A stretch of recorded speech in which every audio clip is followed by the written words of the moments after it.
launch director, this is KSC weather on channel 20. 69 minutes, 38 seconds and counting.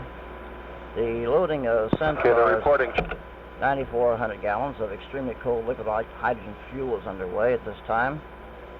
The countdown for the launch of Voyager at 8:56 a.m. this morning continues to go well. The loading of the gaseous helium, which is used to pressurize Centaur's propellant tanks, is also underway and should be completed at the T-minus 60-minute mark. One final built-in or planned hold remains in the countdown. This hold is of 10 minutes duration and comes at the T-minus 10-minute mark.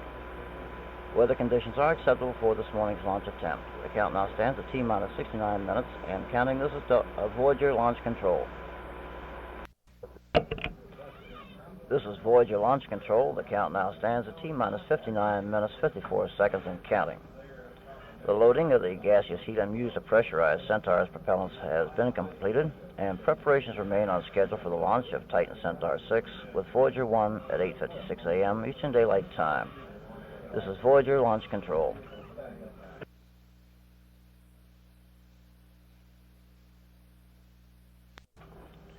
This is Voyager launch control. The count now stands at T-minus 49 minutes, 28 seconds and counting. We remain on schedule for a liftoff of Titan Centaur 6 with Voyager 1 at 8:56 a.m. Eastern Daylight Time. To summarize launch preparations to this point, the countdown for launch began at 9:21 p.m. Sunday evening. Initial preparations included powering up the Centaur for a series of propulsion, hydraulic, and pneumatic preparations. Removal of the 240-foot tall mobile service tower, which provided 360-degree access to the space vehicle during flight preparations, was moved back to its pad, to its park site at Complex 41 this morning, with the move completed shortly after 5 a.m. The two liquid stages of the Titan rocket were loaded with fuel and oxidizer last Thursday and Friday. These two stages use Aerozine 50 as a fuel and nitrogen tetroxide as an oxidizer. They are hypergolic, meaning they ignite on contact, and no ignition system is needed. Unlike the cryogenic or super-cold fluids aboard the Centaur stage, these liquids are storable. Loading of liquid oxygen and liquid hydrogen for Centaur began shortly after the count emerged from a 60-minute built-in hold at 6:51 a.m. this morning. Some 2,800 gallons of liquid oxygen and 9,400 gallons of liquid hydrogen will be aboard Centaur at liftoff. Topping off of these propellants will continue until the final moments of the countdown to ensure that a full supply is aboard at liftoff. One built-in hold remains in the count. This is of 10 minutes duration and comes to the T-minus 10-minute mark. Weather conditions are acceptable for launch. Surface winds are 5 knots out of the southwest. The maximum winds at altitude are 45 knots out of the northeast at 92,000 feet. Cloud coverage is 2/10 from 1,600 to 2,500 feet, 2/10 from 12,000 to 15,000 feet, and 6/10 from 26,000 to 33,000 feet. The temperature at launch time should be about 80 degrees. All continues to go well in the countdown at this time. The count now stands at T-minus 47 minutes, 21 seconds and counting. This is Voyager launch control. This is Voyager launch control. The count now stands at T-minus 38 minutes, 25 seconds and counting. All continues to go well at this time. We're heading for a liftoff at 8:56 a.m. Eastern Daylight Time. A spin-up boost test of the Centaur boost pumps has just been performed. These two pumps are driven by hydrogen peroxide and deliver the initial charges of liquid hydrogen and liquid oxygen to the Centaur engines at the proper pressure for ignition. After ignition, the engine burn is self-sustaining through turbo pumps. The count now stands at T-minus 37 minutes, 54 seconds and counting. This is Voyager launch control. This is Voyager launch control at T-minus 28 minutes, 57 seconds and counting. The chill down of the Centaur's propulsion system with extremely cold liquid helium has been completed. Liquid helium is supplied from the pad, and its extreme coldness, about 450 degrees below 0 Fahrenheit, prepares the Centaur's pumps to handle the super cold or cryogenic fluids which the Centaur stage uses as propellants. The chill down reduces the shock of contraction and other stresses when liquid hydrogen at a temperature of 423 degrees below 0 begins to flow through the system. Pre-chilling the system also ensures that the fuel enters the combustion chambers as a liquid rather than a gas. Chill down will be continued from pad sources until 7 seconds prior to liftoff. During flight, the chill-down process will be continued by bleeding small amounts of liquid hydrogen through the system. The count now stands at T-minus 28 minutes, 5 seconds and counting. This is Voyager Launch Control. This is Voyager Launch Control at T-minus 25 minutes, 11 seconds and counting. The countdown continues to go well at this time. Voyager 1, like its sister spacecraft, Voyager 2, carries a phonograph record called Sounds of Earth on the chance that intelligent beings might someday capture the spacecraft as they continue on their voyages through interstellar space. The 12-inch copper disc contained greetings from Earth people in 60 languages, samples of music from different cultures and eras, and natural sounds of surf, wind, and thunder, birds, whales, and other animals. These records contain electronic information that an advanced technological civilization could convert into diagrams, pictures, and printed words, including a message from President Carter. They also carry this message from Kurt Waldheim, Secretary General of the United Nations. As the Secretary General of the United Nations, an organization of member states who represent almost all of the human inhabitants of the planet Earth, I send greetings on behalf of the people of our planet. We step out of our solar system into the universe seeking only peace and friendship, to teach if we are called upon, to be taught if we are fortunate. The records are attached to the sides of the main body of the spacecraft in prominent locations. It contains, in scientific language, information on how the records are to be played using the cartridges and needles provided. The theory is that if other beings are intelligent enough to capture the spacecraft, they are sufficiently intelligent to bring the record sounds and pictures to life. The count now stands at T-minus 23 minutes and 30 seconds and counting. This is Voyager Launch Control. This is Voyager Launch Control at T-minus 19 minutes, 14 seconds and counting. The launch team has just completed a range safety command test. The countdown continues to go well, and we're on schedule for a liftoff of Voyager 1 at 8:56 a.m. Eastern Daylight Time. In a scientific aside, some of us present for launch today may not be present when the Voyagers make their closest approaches to star systems outside the solar system.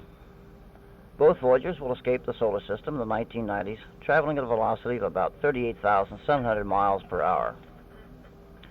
After leaving Saturn in 1980, Voyager 1 will be aiming at the constellation Ophiuchus and will make its first approach to a star in the constellation Ursa Minor 40,340 years after launch. Voyager 2 will pass within 1.1 light years, or 6.6 trillion miles, of that same star some 44,250 years after launch. About 525,000 years after launch, Voyager 1 will approach within 1.5 light years of a star in the constellation Taurus. Some 147,000 years after launch, Voyager 2 will pass within 2 light years of a star in the constellation Sagittarius. A light year is about 6 trillion miles. The count now stands at T-minus 17 minutes, 55 seconds and counting. This is Voyager Launch Control.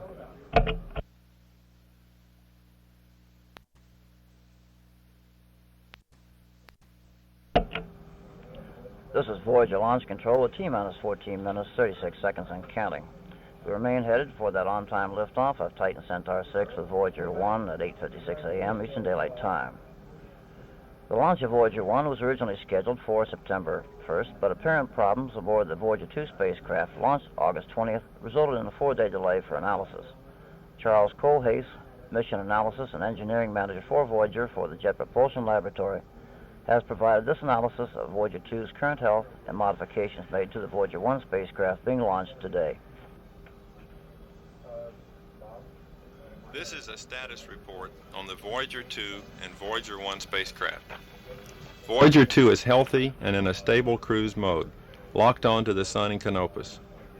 A set of star pictures indicated that its science boom is within half a degree of full deployment and offers no problem in the planned use of the optical instruments on the scan platform.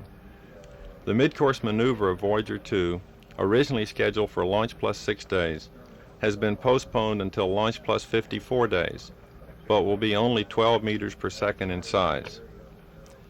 After holding detailed reviews to understand the in-flight anomalies experienced by Voyager 2, the following corrective actions have been taken on the Voyager 1 spacecraft. scheduled for launch on Labor Day. 2 leaf springs have been added to the Science Boom actuator to double the deployment torque. 2 torsion springs have been added to the Science Boom strut, and an additional 2 torsion springs have also been added to the RTG boom strut. Fixes have been made to the onboard computer software to desensitize some of the fault protection thresholds and to fix anomalies in the attitude control computer.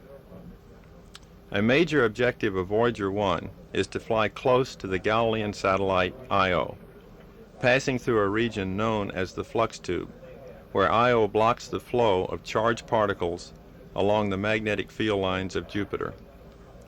Good Io-intensive Voyager 1 missions exist out through launches as late as September 13, with the last chance to hit the Io flux tube on September 15.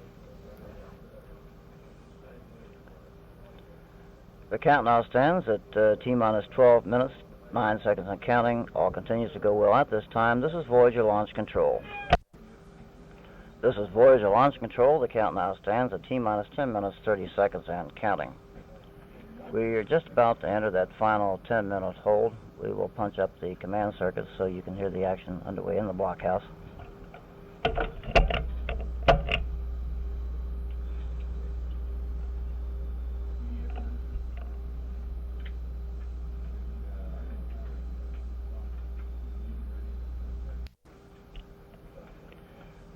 This is Voyager Launch Control. We are now on that final 10-minute built-in hold. This is an evaluation period during which a number of last-minute checks will be conducted by the launch team in the vertical integration building to make certain that the rocket and spacecraft are ready for launch. The 1,800-pound Voyager spacecraft being launched today is the second of 2 being hurled on ambitious survey missions of the outer planets. During the Voyager's decade-long missions, they could explore as many as 15 major heavenly bodies. These include gigantic Jupiter, ring Saturn, several moons of both planets, and possibly Uranus. The twin spacecraft will be making measurements and taking close-up pictures, returning information to Earth that could shed new light on the origin and early history of the solar system and our own planet Earth. The Voyagers will swing past Jupiter at 4-month intervals in 1979 and fly past Saturn and its curious rings in 1980 and 1981. Voyager 2, launched August 20th, has a possibility of making a flyby of Uranus in 1986. Voyager 2 set a new speed record for a spacecraft when it was hurled toward the outer planets with a velocity of 32,325 miles per hour. Voyager 1 will set still another speed record for interplanetary hot rods. Its velocity at interplanetary injection will be 32,481 miles per hour. That's about 9 miles per second. The Jupiter-Earth distance at liftoff today is 497 million miles. Voyager 2, now underway for more than 2 weeks, will be some 8.7 million miles from Earth as of 3 p.m. today, traveling with a velocity of just under 22,000 miles per hour. Since launch, it has traveled a distance of 35.5 million miles along its curving trajectory. Approximately 7 minutes and 20 seconds remain in the 10-minute built-in hold. We remain at T-minus 10 minutes and holding. This is Voyager Launch Control.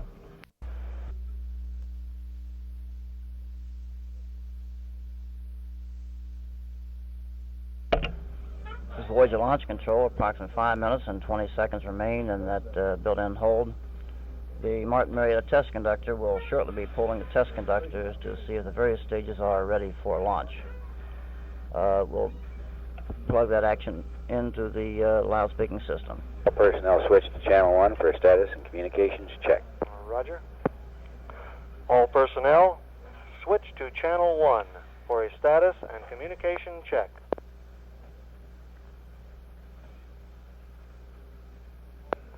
This is a VTC for a status and communications check. CTC first. Roger. Centaur status check. Propulsion. Go. Hydraulics. Go. Pneumatics. Go. Flight control. Go. Vehicle power. Go. RF systems. Go. Telemetry. Go. Launch control. Go. Range safety command. Go. LOX control. Go. Hydrogen control. Go. Environmental control system. Go. Instrumentation. Go. CTC to VTC Centaur is go. Roger. Titan status report, electrical. Go. Instrumentation. Instrumentation is go. Flight controls. Go. Flight safety. Flight safety, go. Facilities propulsion. Go.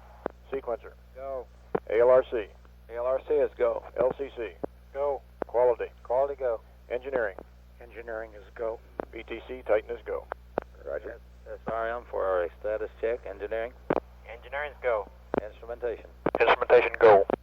BTC, SRM is go. Roger. Spacecraft. Spacecraft is go. Roger. Range. Range is go. Pad safety.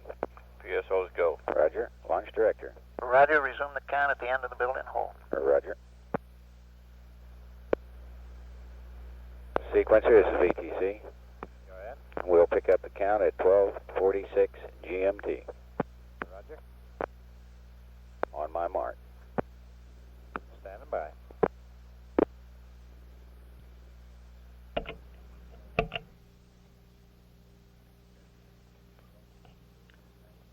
This is Voyager Launch Control. Approximately 3 minutes remain in that built-in hold. This is Voyager Launch Control.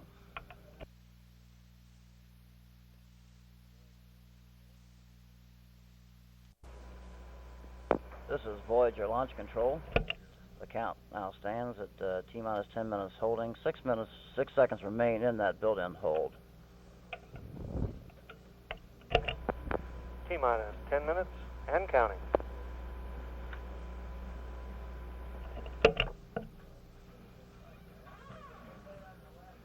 We have just emerged from that final 10-minute built-in hold. This is the 7th and final mission now planned for the very successful Titan Centaur rocket. It was a launch vehicle for the twin Helios missions carrying spacecraft in towards the Sun. It launched its Wind Viking missions to Mars in 1975, and it was a launch vehicle for Voyager 2 on August 20th. Titan Centaur stands 160 feet tall, and the rocket stages measure 10 feet in diameter. At liftoff, those twin solid rocket motors will produce 2.4 million pounds of thrust. The solid rocket motors will be jettisoned at approximately 2 minutes after liftoff at an altitude of 36 miles. Those expended solid motor casings will impact in the Atlantic Ocean approximately 170 miles east of Cape Canaveral 10 minutes after launch. The Titan and Centaur stages will be burned sequentially to place Centaur and Voyager in a 105-mile-high parking orbit 9 minutes and 38 seconds after liftoff. After a 43-minute coast period, the Centaur stage will be reignited to the west of Australia for a 5.5-minute burn, which will bring spacecraft velocity up to 28,500 miles per hour. After Centaur separation, Voyager's propulsion module will be ignited and burn for 43 seconds to raise its velocity to 32,481 miles per hour. Propulsion module, mission module separation will occur 74 minutes after liftoff. The count now stands at T-minus 8 minutes, 22 seconds and counting. This is Voyager Launch Control. This is Voyager Launch Control. The count now stands at T-minus 5 minutes, 50 seconds and counting. All continues to go well, heading for liftoff of Voyager 1 from Complex 41 at 8:56 a.m. For the information of those viewing the launch from the KSC Cape Canaveral Air Force Station area, Complex 41 is located at a distance of 20,000 feet from Press Site 3 to the southeast of the Vertical Integration Building. The distance from the launch pad to the NASA Causeway viewing area is approximately 27,000 feet. It is about 12 miles to Jetty Park at Port Canaveral and to Titusville, and about 15 miles to Cocoa on the mainland. The count has now reached T-minus 5 minutes, 10 seconds and counting. All continues to go well at this time. All continue to look well at this time.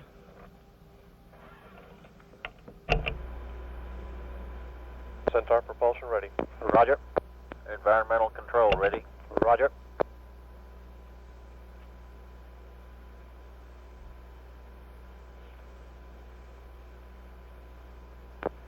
T-minus 2 minutes, 30 seconds.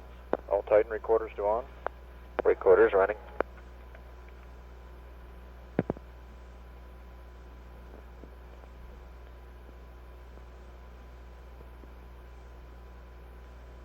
T-minus 2:15. We are rating a range clearance to launch.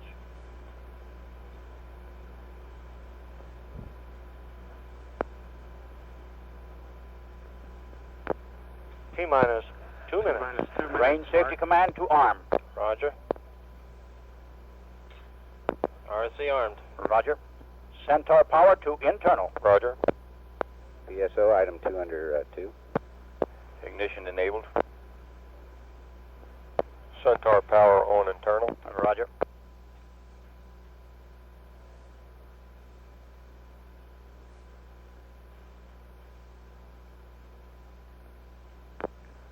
$90 seconds.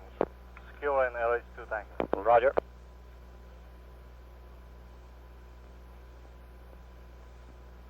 Hydrogen systems ready. Roger. 75 seconds. Schematics ready. Roger. Securing center lock stopping. Roger.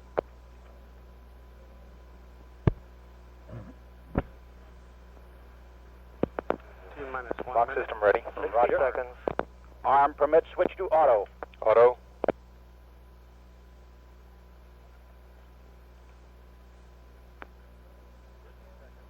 Launch directors go.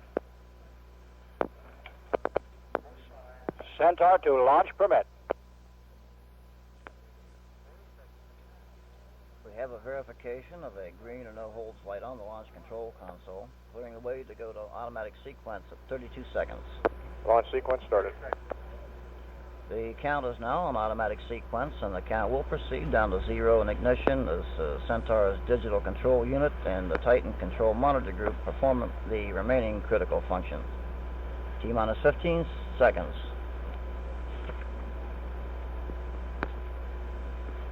T minus 10, 9, 8, 7, 6, 5, 4, 3, 2, 1. MDS We have ignition, we have a liftoff. Roll program is in on time. Vehicle response is normal. TVC bus voltage look good. Tank pressures look good. Okay, MDS. Pitch program was in on time. Vehicle response was normal also.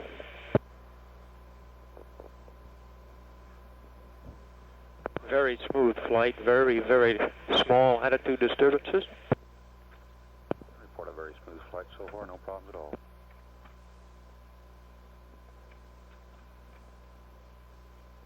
TV tank pressures look T very plus 40 seconds. Solid motor chamber pressures look very good. Very smooth flight. Very smooth flight so far, no problems at all. Vibration levels appear to be very low. T plus 1 minute. DCU appears to be performing normally. Vehicle response remains very light, very little steering. Everything looking very good so far, no problem at all.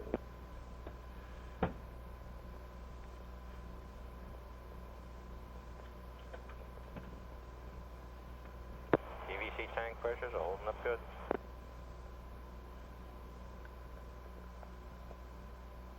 Go ahead. The hydrogen vent valve has been Away. opened on time. Things still going very smooth, no problems at all. VIB safety copy. Forward bearing reactor has been jettisoned, or has been activated, separated. Forward bearing release has been activated, Mark 1, everything going good. We have shutdown of the solid rocket motors.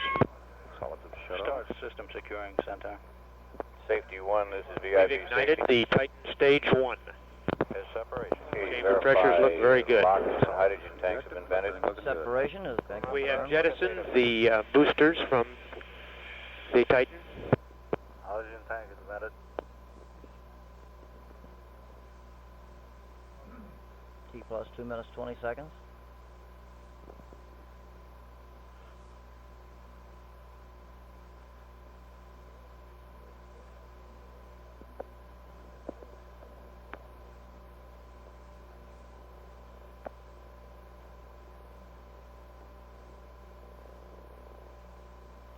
Those expended solid Things motor still look casings good. will- We have very little to report. Very smooth. will Very smooth impact flight so far, no problem at all. downrange about Everything going 170 miles east of the Cape, 10 minutes Ops after liftoff. ATC, we're out of data here. Roger. Coming up MDS, on the are you locked 3-minute up for mark. 40 bits? Yes, we've been locked up 40 bits. Staying in lock. Titan first stage continuing to perform very well, putting out about 470,000 pounds of thrust. The Titan stage still burning well.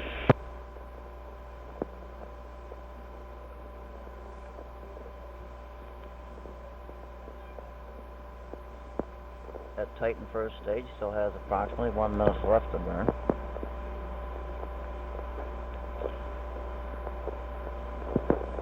Everything's still looking very smooth. Forward seal has been released on time. Forward seal's been released on time. Everything going great. That's your SE in lock. It's going in and out. Roger. Yes, thanks. All the DCU functions appear to be normal at this time. The Titan stage 1 continues to burn well. Titan stage 1 still burning very well. No problems at all. Crisp looks right on the money.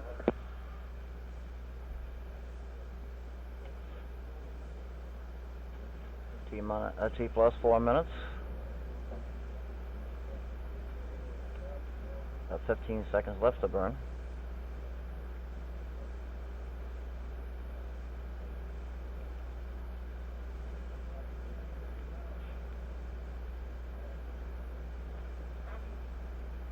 We have Titan stage 1 shutdown, Titan stage 2 ignition, and separation of the two Titan stages, all on time and normal.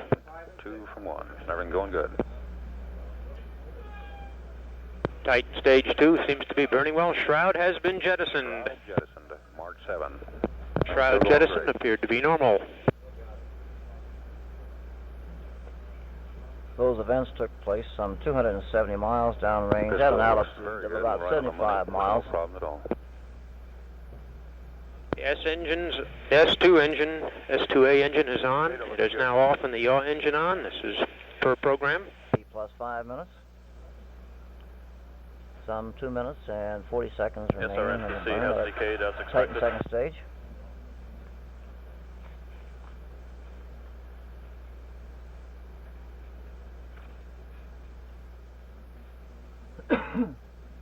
Titan stage 2 still burning normally.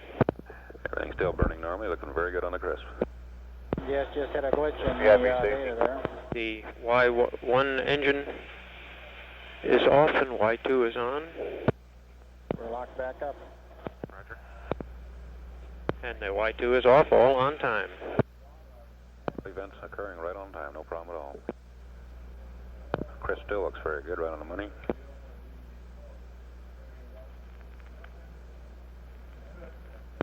Centaur propulsion parameters look good. Venting appears to be normal. DCU functions appear normal. T plus 6 minutes. Stage 2 continues to burn well. This thing's still looking very well.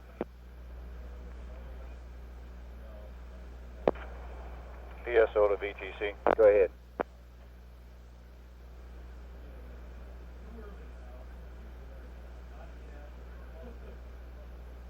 Everything's still looking real good. No problems at all. PSO to VTC.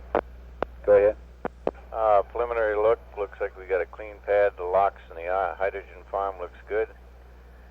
There's no sign of a fire. There's so far going through this south gate. The only report was that we still have water on. Roger, it'll stay on for another 4 minutes here. Understand. And that was a report on the pad condition at Complex 41 after liftoff.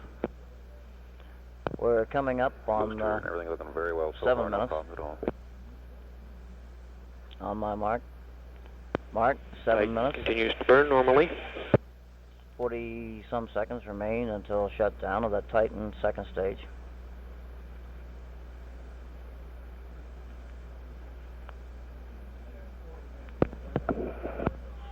MDS had a glitch in the data. Locking back up.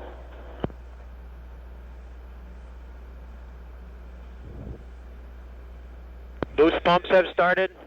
Centaur boost pumps have started. Vehicle is pressurized. Out of sync. Centaur is pressurized. FDS out of sync. Roger.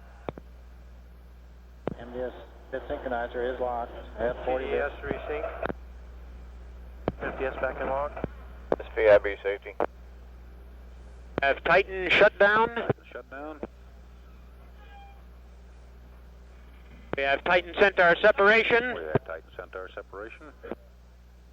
We have pre-start on the Centaur. Centaur's got pre-start. Main engine start. Main engine start. Both engines are up and burning well. Copy. Both engines up and burning well. Chamber pressures look good. All pressures look good. All pressures looking good. First burn of the Centaur stage will last for a minute then. DCU functions look good. It looks like the Centaur is off and running The events fine. took place some 960 miles down in range at an altitude of about 105 miles.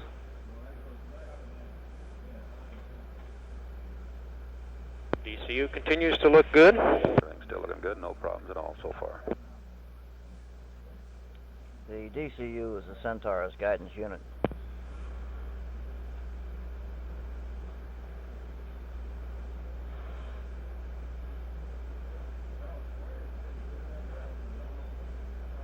All events in this flight have occurred Now on operating schedule. on Antigua data here. The data appears to be pretty good. The vehicle is 9 still minutes. doing just fine. About Vehicle doing 35 fine, no seconds problems at all. remaining in that first burn of the Centaur stage.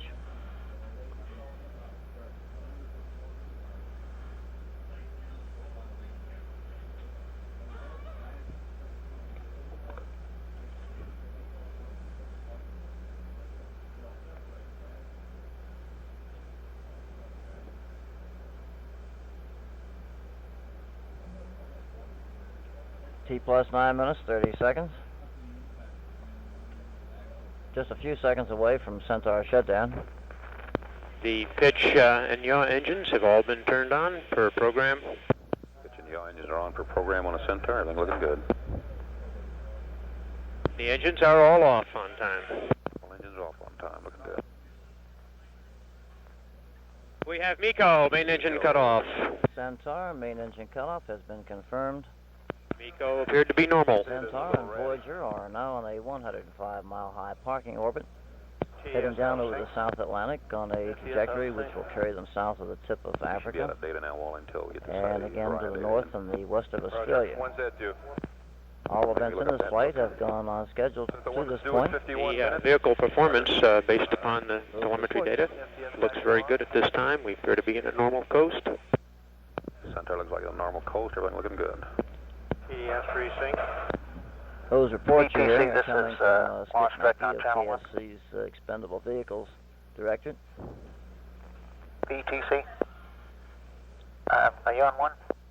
Centaur Roger. and There you go. Voyager 1 are now in a The press conference for parking this orbit. one, SVIB safety, post go ahead. press First conference will is last going to for about be 2 43 hours after minutes. launch, which would be 11. T plus If everybody could 10 make it, minutes I and thought we'd 55 try to seconds have of the Voyager launch control. debriefing for the test team at 10:30 over in the mission.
This is Voyager Launch Control at T plus 20 minutes and 20-some seconds.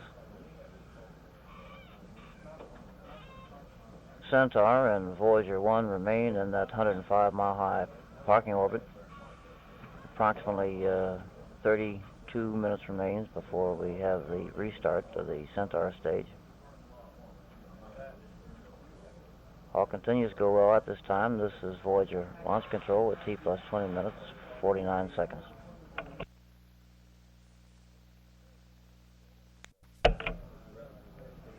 This is Voyager Launch Control at T plus 36 minutes, 30 seconds. Centaur and Voyager remain in that coast period in a parking orbit. Some 16 minutes and 15 seconds remain before Centaur is to be reignited for that second burn. That second burn is to be in excess of 5.5 minutes. And that should be coming up in approximately 16 minutes from now at T plus 37 minutes. This is Voyager Launch Control.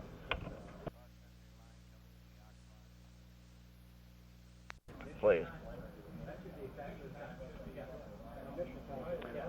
This is Voyager Launch Control at T plus 43 minutes and 46 seconds.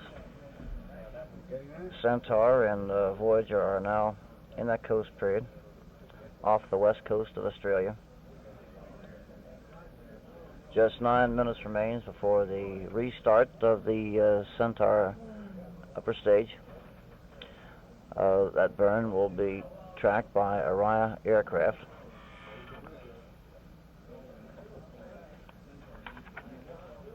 The duration of this burn will be in excess of 5.5 minutes, and that burn is now at just slightly in excess of 8.5 minutes away at T plus 44 minutes and 30 seconds. This is Voyager Launch Control.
This is Voyager Launch Control with T plus 51 minutes and 50 seconds. We're just about 1 minute away from the restart of that Centaur stage.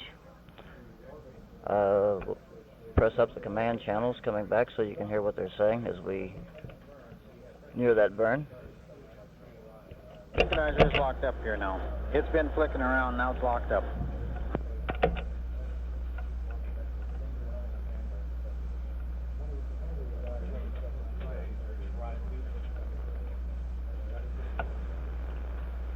They're out at the moment. I was trying to punch up Skip Mackey. He picks up. Now they're back in.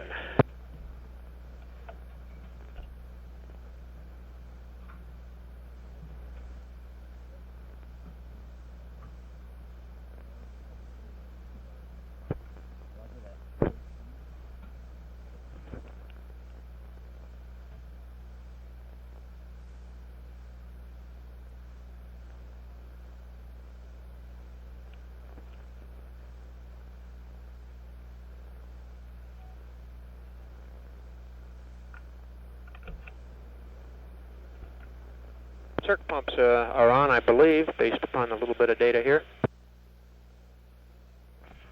We went right back. We started the engines. Both Centaur engines are up and burning well, and the feedback pots indicate that we are in good control.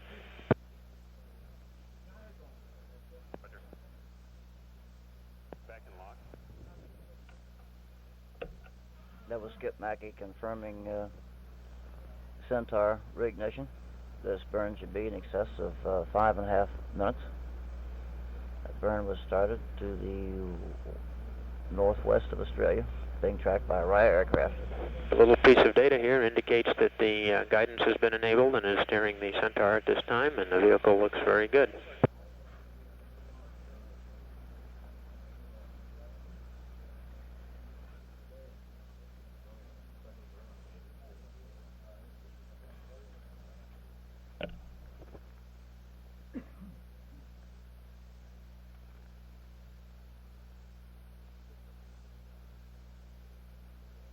Continue to get good data from the Orion showing a normal burn of the Centaur.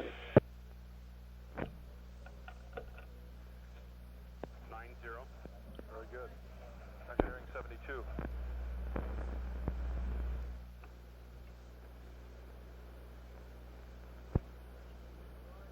Just 7-8. Roger, very good.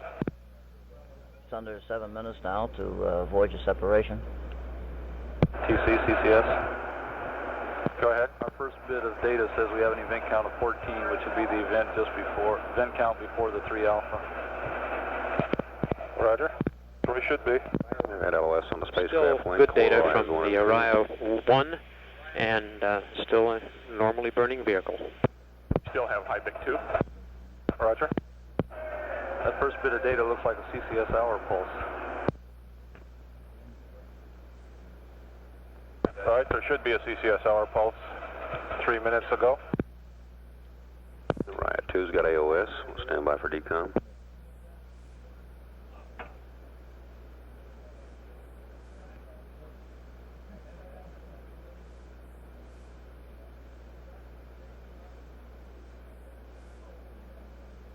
Still showing good Orion 1 data and a normally burning vehicle. Launch vehicle still looking good.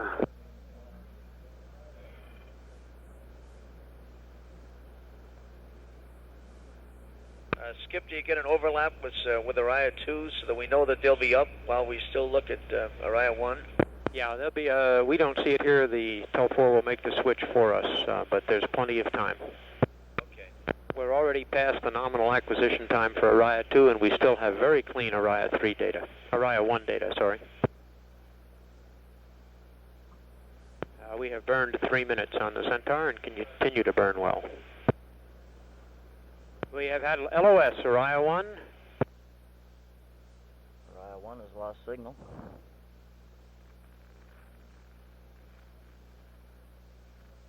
There's 5 minutes remaining. Real-time strip charts have not been switched. There we have Orion 2 data now. The second Orion Data's coming back. Space vehicle.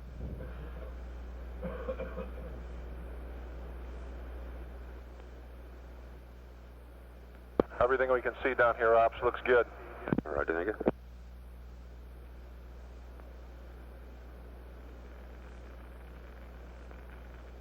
MDS headed bridge.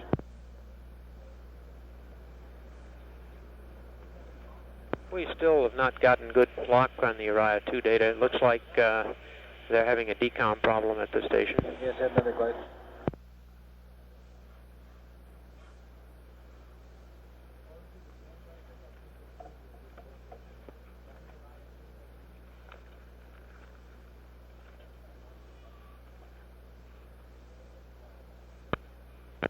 Still no Uriah 2 data to look at. Understand they have the signal, but we're not getting it here.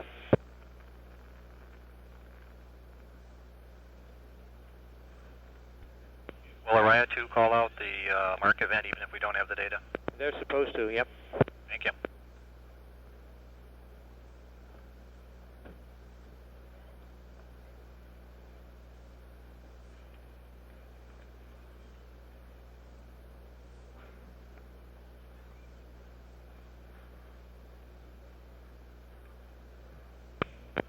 We're having Tel4 switch among all the available sources looking for something that's coming in good, but at this time we don't see any data.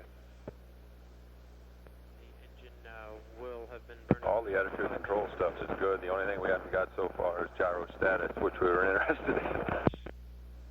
Vanguard AOS isn't until 3600. We're not going to make it. Plus they're early. Hey, we got something. We got some data, and it's still burning. It's up and burning, and this is Uriah 2. It has the characteristic. Okay, launch vehicle still burning. They got data back for the launch vehicle now. Still looking good. We have main engine cut off. MECO was sharp and clear. We have main engine cut off has number 2. been confirmed. Control of the coast spacecraft will now attitude be passed to the Jet Propulsion Laboratory in Pasadena. It sure looked like a velocity cutoff to everybody who looked at it.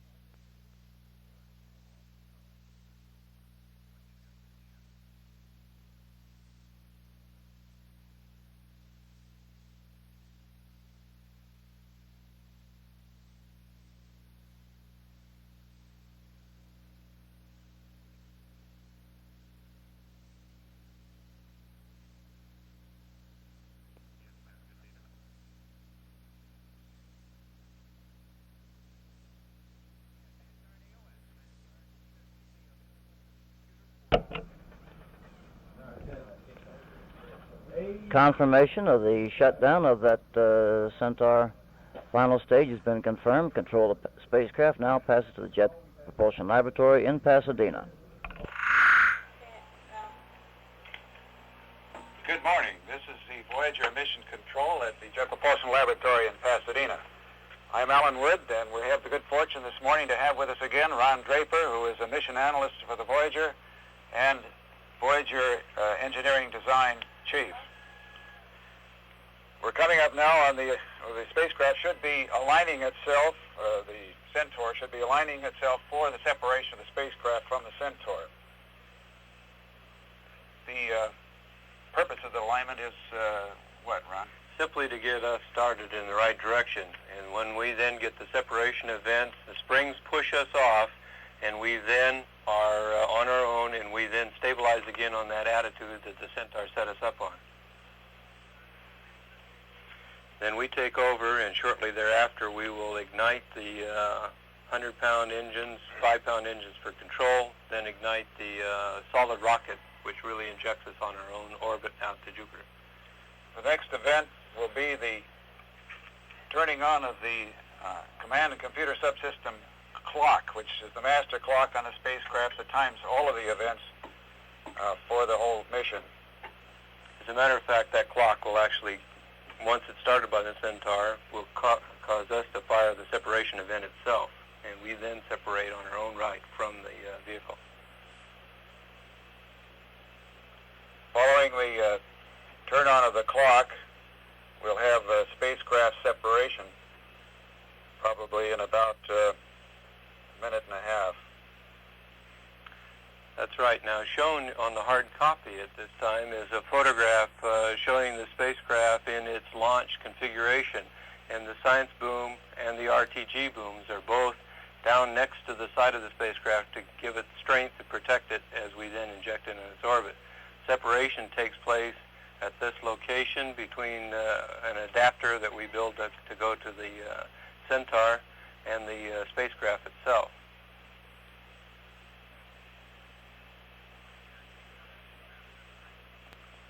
We now have spacecraft separation. Now, after the spacecraft separation, we then fire the solid rocket, and shown on the hard copy here again is what the propulsion system looks like. We have 100-pound engines that give us pitch and yaw control, 5-pound engines which give us roll control, and then we fire the solid rocket motor which gives us the injection itself. All of this fuel for the liquid system, the 100-pound to 5-pound engines, comes out of a central tank that is located up interior inside the mission module. And when we get ready to jettison the propulsion module, we separate at the location indicated here where this 4x4 strut arrangement combines with the propulsion module structure. Okay, we have confirmation that the propulsion module has started, and we also have the burnout confirmation. Also during this time, the shutters of the star trackers and the sun sensors have been blown off. So the propulsion module, which has 2,290 pounds of solid propellant in it, has burned completely in a very short time, and we'll soon know how well it went. The altitude of the spacecraft is now 736 miles. Its velocity is now 32,481 miles per hour. It is located in the western Pacific near Guam. It is now on a transfer orbit to the planet Jupiter. The next event that will come along very shortly here, the spacecraft should now be pitching over in preparation for the propulsion module separation from the spacecraft, from the mission module, I should say. Now, why is this Well, we pitch the spacecraft down so that we get good communications with the Earth. And so when the low-gain antenna is located closer to the Earth, we can hear it better. And that way we can then see the separation of the deployment of the RTG boom and the science boom, and then the separation or jettison of the propulsion module itself. At this time, we are coasting with the, as the model indicates, with the RTG boom and the science boom both latched down to the side. We've finished using the solid rocket motor, and we are using the 5-pound rocket motors at this time for control. Now, we pitched down at 2.88 degrees per second, about 114 degrees to point the low-gain antenna, which is mounted on the upper side of the high-gain antenna and operates at S-band. We can both command and receive over this. But at the present time, we only have downlink transmitting capability. Okay, we have confirmation now that the science boom has deployed and the RTG boom has deployed. So now the spacecraft has begun its rather elaborate procedure of unfolding itself in space. Of course, as you remember, Alan, the last time we did this, we had the RTG fully deployed and latched in position, but the science boom did not get an in-lock indication, and later we determined that it's very nearly in the right location, but the microswitch never did give us an in-lock indication. It may actually be fully locked in position. On the photograph now, on the hard copy, we actually see all of the booms deployed. At this time, the PRA and PWS science instruments antennas and the magnetometer boom have not yet deployed. So presently we have the RTG boom starting deployment and the science boom starting deployment, and we will get an in-lock indication for each of those shortly. The next event that should come along will be the slew of the high-rate slew of the scan platform, and that will be to Do what, Ron? That's to protect the science instruments. The way we had to latch the science scan platform was in such a way as that if we deployed it and then acquired the sun, the sensitive instruments would be pointed at the sun. So we rotate the scan platform around so that it looks at a science calibration target, gives it a place to hide as we do the sun acquire maneuver. This way there is virtually no likelihood that a science instrument would see the sun, even if we had to go through 4-pi steradian, look for the sun as we started to last time. The scan platform, of course, is the portion of the science boom which contains the optical instruments, which have to be pointed at the planets Jupiter and Saturn and the satellites as they go by, and that is why it's mounted on the end of the boom and so it can be moved down. That's correct, Alan. We should be now at a point where that process begins. While we're waiting for those to take place, I'll show a photograph of what those science instruments look like out on the end of the science boom. And they are very large science instruments. We have something like 125 kilograms of science on board the spacecraft, of which most of it is located out here in the science boom. We have an IRIS, which stands for infrared radiometry and spectrometry, a photopolarimetry instrument, the narrow-angle TV camera or imaging, wide-angle imaging, and we have an ultraviolet spectrometer over here next to the IRIS. For the non-metric people, that's about 254 pounds of instruments out there. That's right, Alan. We'll eventually get all of the system of the world converted here.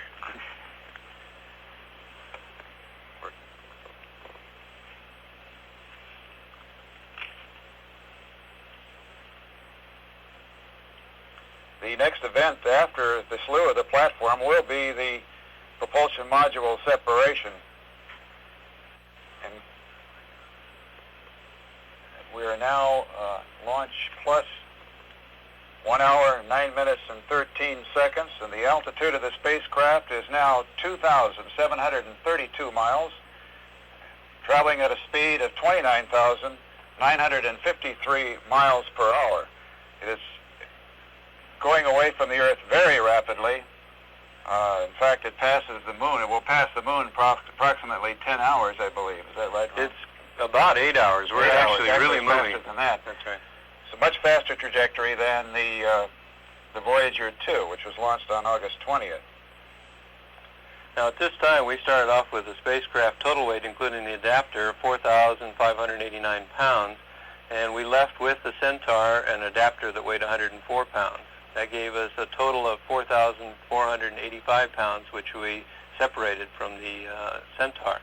And then we burned the solid rocket motor, and we're left with 350 pounds that were in the propulsion module when we jettisoned it. At the time of jettison, then, we are left with 1,820 pounds of mass, which we are injecting on orbit all the way to Jupiter. Very good. I think now we'll check out for a few minutes. This is Voyager Mission Control. Out.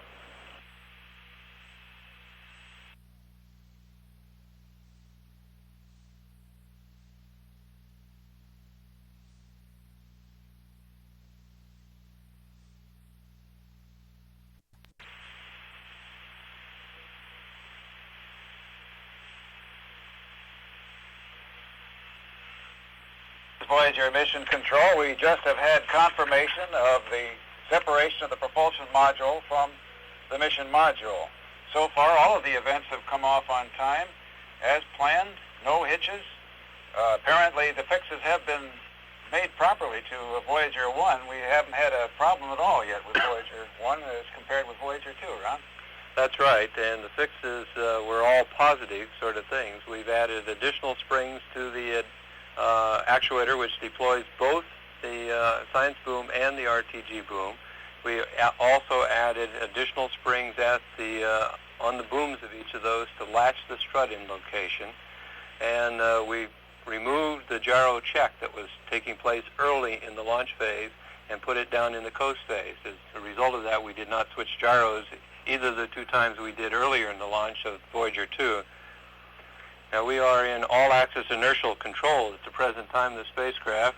and we have not switched plumbing like we did last time as a direct result of removing a few events which were made to add additional safety but caused additional problems for us the last time.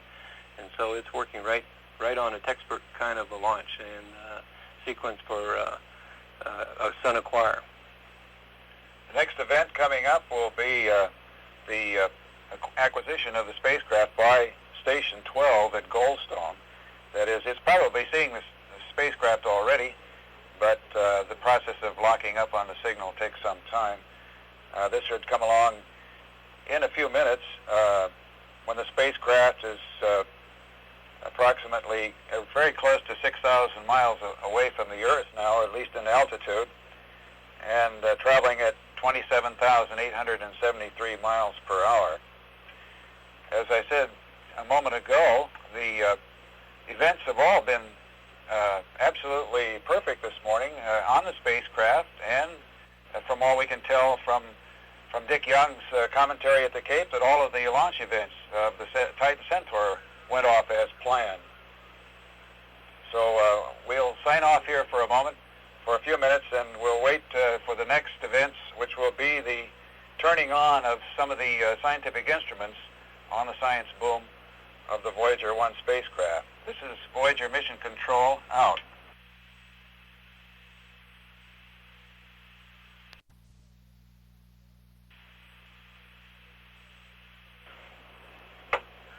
This is Voyager Mission Control. We now have confirmation that the station at Goldstone, Station 12, is now in two-way lock with the spacecraft. We also have confirmation that both of the latch springs, the latch micro switches, have sent signals to the ground that they are in place. The booms, both booms, are fully deployed with the struts locked in place, and that's another milestone for Voyager 1 performance over Voyager 2. The next event will be the turning on of some of the science instruments. First off will be the plasma wave instrument, and that's located on the same side of the spacecraft as the RTG boom. Is that correct? Am I correct on that? That's right. The plasma wave instrument is located above the electronics module on the bus, and is a very simple small box which contains a receiver indicated in the photograph on the hard copy. It's an instrument that weighs a little over 3 pounds, takes a little over 1.1 watts to operate in cruise and 1.6 watts to operate in encounter. And it's really a receiver that looks for electric fields of plasma waves over a frequency range from 10 hertz to 56.2 kHz. That's mostly plasma from the sun. That's right. And it has 16 different channels that it steps in frequencies to analyze, and then we have an additional waveform analyzer that we put on at encounter times and give it very high data rates at those times. Yeah. The next instrument to come on following the plasma wave will be the low energy charged particle instrument, which is also measuring particles coming from the sun. And do they follow the magnetic field lines as the plasma wave does, or is it a different kind of radiation from the sun? Is it a straight line, or is it float by like a wind, or what? I believe, but I'm not a scientist, that these particles are on the magnetic lines coming from the sun. And this instrument has a little turret that rotates, and is indicated here on the hard copy camera. The upper part are the detectors, and they move with optics which look for the electrons and for ions, and then on the top is another set of apertures which look for particles coming perpendicular to those. Now this instrument weighs about 14.5 pounds and takes 5 watts to operate it, and it's working in electrons with energy ranges from 6,000 volts to 10 megavolts, protons 10 kvolts to 150 megavolts per nucleon, and then it looks for heavy nuclei all the way up to iron. So that's a lot of science from the sun. The next event will be the magnetometers on, and we have confirmation that the magnetometers are on, and I believe we did get confirmation that the plasma instrument and the low-energy charged particle instrument are on. That's correct, Alan. The next event following the magnetometer turn on, we will do some ranging, the spacecraft two-way ranging, which will begin the accurate measurement of the location of the spacecraft and start the process of plotting its course accurately to Jupiter, performing maneuvers and so forth along the way. And then following that will be the release of the magnetometer boom. And I think Ron maybe could show us a picture of that. This is a very unique piece of equipment on the Voyager. It really shouldn't be called a boom. I think of a boom as being a great piece of wood that has big blocks and tackles on it and things like that they use on ships to load, unload. This looks to me like more of a trellis that carries vines on it or something. Actually, I understand the boom itself weighs less than the power cable that goes out to the magnetometers. That's right, Alan. This is quite a small structure in itself, and indicated in the photograph is a deployment canister which has a lanyard which keeps the boom from going out too fast. The boom is 13 meters long, or 43 feet, and has 3 longerons, and then every 5.6 inches are cross bays which hold it together to keep it structurally sound, and then it has lanyards which actually hold it in position. This is all coiled up in a canister which protects it during the launch phase, and then it deploys from the end as it moves out. And there is a magnetometer 0.53, the distance of the boom out on it, which we call the inboard low-field magnetometer. And then on the very top of it, or very end of it, is another one, which is the outboard low-field magnetometer. The total structure of the boom itself weighs 5 pounds, so it is very light for this 13 meters in length. What keeps it from flopping around? I would think that this thing would be would move quite a bit during maneuvers and that sort of thing when the spacecraft is rolling and pitching during maneuvers. Well, the structure itself is fairly strong, even though it doesn't look nearly that strong, and it does move around a little bit, but the thrusters on this spacecraft are much lighter in weight. Each one of the thrusters are 0.2 of a pound when we do attitude control, and then when we do the trajectory correction maneuvers, we actually fire 4 of those at a time in order to get us control, and as we begin to move off, when we turn off 2 of them and to get our control. And so we don't have large forces moving us around on this spacecraft like the conventional mariners with 50-pound engines or 100-pound engines. Yeah. Okay, very good. We have confirmation that the magnetometer boom has been released and is now winding its way out. It takes it how long to get out? Does it go out very quickly, or is it just a matter of a few minutes or a minute or 2? It takes a few minutes to go out, and it actually rotates 22 turns as it goes out all the way. And the magnetometer is actually sampling that data, and the PI is counting those untwist turns to verify that it gets all the way out. And then there is a microswitch closure at the end of its deployment. Another microswitch. That's right, to verify that it really got all the way out. Okay. We'll wait for that. Right now it's launch plus 1 hour and 31 minutes. The spacecraft is now 12,099 miles above the Earth, traveling at 26,105 miles per hour.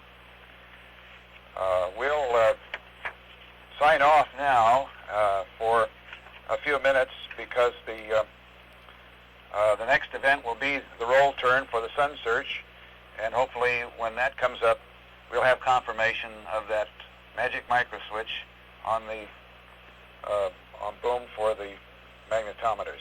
This is Mission Control, out.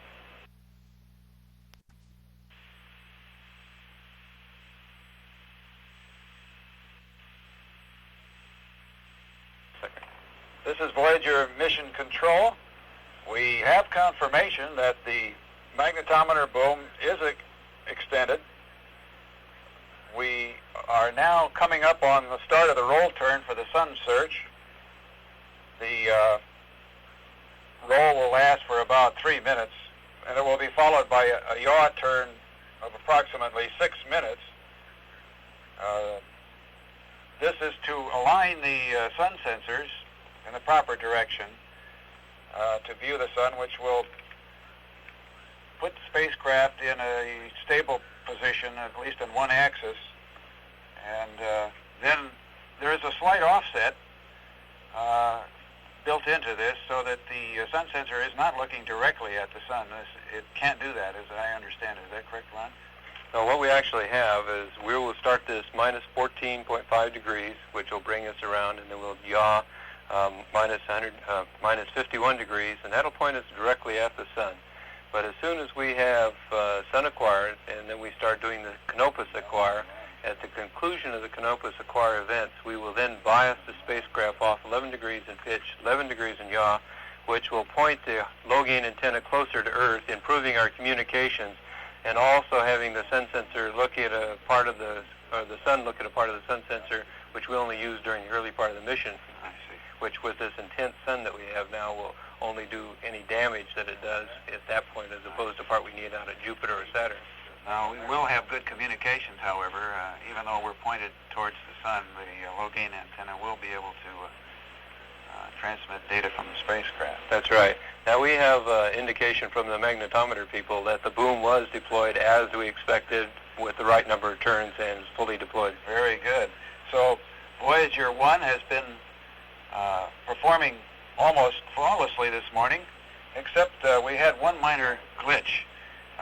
There was a plumbing swap a while back, which means that the one set of thrusters was switched to the second set of redundant thrusters. What does this mean to us? Well, because we've only had one, that's not really a serious problem. We either got an indication of too many thruster firings during the period of time as we were stabilizing, or we got a slightly larger turn than we would have expected. And either one of those two will cause us to switch from one set of plumbing to the other set.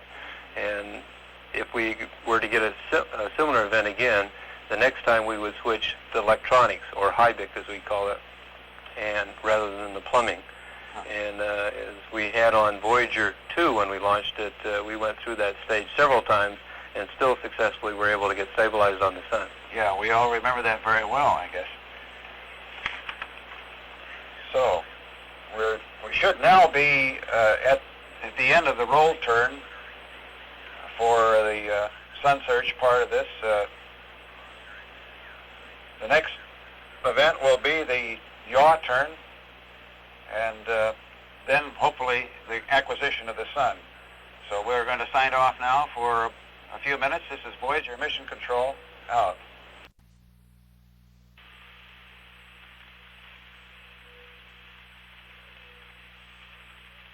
This is Voyager Mission Control. We have confirmation that the yaw turn has started in this sequence to locate the sun on the star, locate the sun sensor facing the sun. Ron has a picture here of the sun sensor for those people that are at JPL here who can see the picture and can describe a little bit about the sun sensor to us now. Ron, go ahead. This is a photograph showing the interior and the electronics of the sun sensor. The two detectors are totally redundant for both the pitch and yaw, each of these. They have a hood that mounts over the top of them, and then in its finished configuration, looks like this closed box with a small openings which let the sunlight into the detector. On the sides of the sun sensor are RTGs, 6 of them, RHUs, which stand for radioisotope heater units, 3 on each side, each producing 1 watt by radioisotope thermal decay of heat.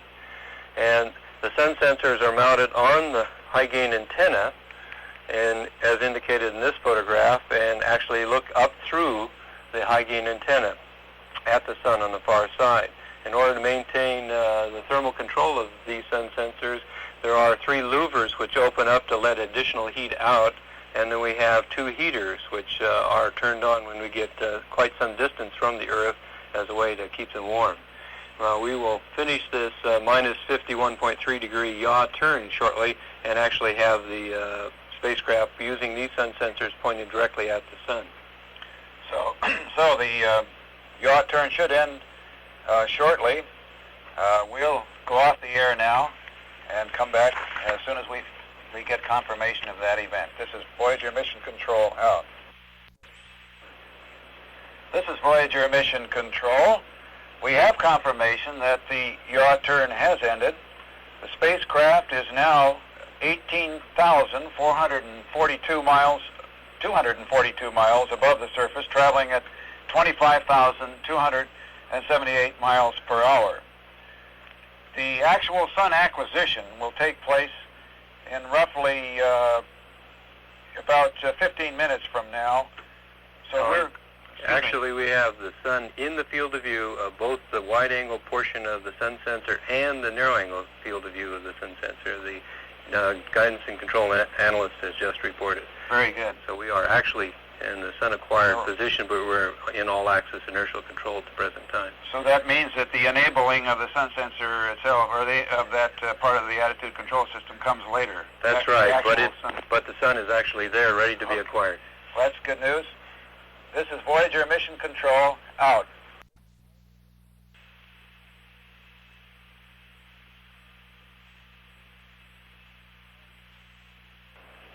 This is Voyager Mission Control. As we announced earlier, the spacecraft completed its yaw turn in the sun search, sun acquisition sequence. The sun acquisition itself will take place in roughly 15 minutes from now. All of the events so far from launch through this sun acquisition sequence have gone off as planned, on schedule, and Voyager 1 has performed almost flawlessly. We can say now for sure that the fixes and the changes that were made following the Voyager 2 experiences have worked, and I think everyone is quite pleased. In a few minutes, we will have a press briefing down at Kennedy Space Center for a wrap-up on the launch events down there. In the meantime, while that is going on, we will have some other instruments on the Voyager 1 turned on. The planetary radio astronomy instrument will go on, and its antennas, which are about 33 feet long, or 10 meters, will be deployed. And the photopolarimeter instrument will also be turned on probably before that press briefing is finished. So we'll sign off now until the end of the press briefing. This is Voyager Mission Control, out.